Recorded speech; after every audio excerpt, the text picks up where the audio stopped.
Genetics MCQ shorts में आप सभी का स्वागत है। आज तीसरी क्लास है, थोड़ा और ज़्यादा टफ क्वेश्चंस रहेंगे। चलिए शुरू करते हैं। Which of the following is not a quantitative characters, मतलब कि इनमें से जो है वो क्वांटिटेटिव कैरेक्टर्स कौन सा नहीं है। तो फ्लावर कलर जो है वो अपना क्वांटिटेटिव कैरेक्टर में नहीं आता है, ठीक है। In which phase of meiosis does occurring over, मतलब कि जो मियोसिस का क्रॉस ओविंग होता है, क्रॉस ओवर होता है, वो कौन सी स्टेज में होता है। तो ये होता है प्रोफेज फर्स्ट में होता है, ठीक है।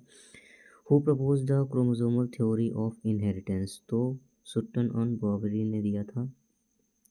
विच breeding method is best for self pollinating crop, मतलब कि सेल्फ पॉलिनेट क्रॉप में जो है वो कौन सी मेथड जो होती है वो यूज़ होती है। तो पेडिग्री मेथड जो होती है वो यूज़ होती है, ठीक है।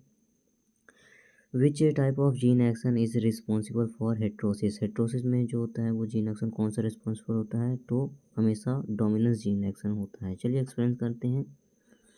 तो पहला क्वेश्चन था जो क्वांटिटेटिव कैरेक्टर्स पे था। तो क्वांटिटेटिव कैरेक्टर्स क्या होते हैं, ये ट्रेट्स होते हैं जो कई जीन द्वारा क्या होते हैं नियंत्रित होते हैं, वातावरण से जो होते हैं वो प्रभावित नहीं होते हैं। जैसे पौधे की ऊंचाई हो गई, मान लीजिए आप पानी देते हैं, वातावरण का ही प्रभाव होता है। पानी देते हैं तो उसमें से प्लांट हाइट क्या होगी, वो प्रभाव डालेगी, ठीक है। अब क्वालिटेटिव कैरेक्टर्स में क्या होता है, ये एक ही जीन द्वारा होता है या कुछ जीन द्वारा होता है, ये वातावरण पर प्रभाव नहीं डालते हैं। जैसे फूल का रंग, आप पानी जितना भी दे दो, फूल का रंग वही का वही रहेगा, ठीक है। In which phase of meiosis does occurring, क्या होता है, क्रॉसिंग ओवर जो होता है वो प्रोफेस के फर्स्ट में होता है, ठीक है। ये होमोलोगस जो क्रोमोसोम होता है उनके बीच डीएनए में क्या होता है, आदान प्रदान होता है, ठीक है। ये पैक्टीन के अंदर भी आता है, ठीक है।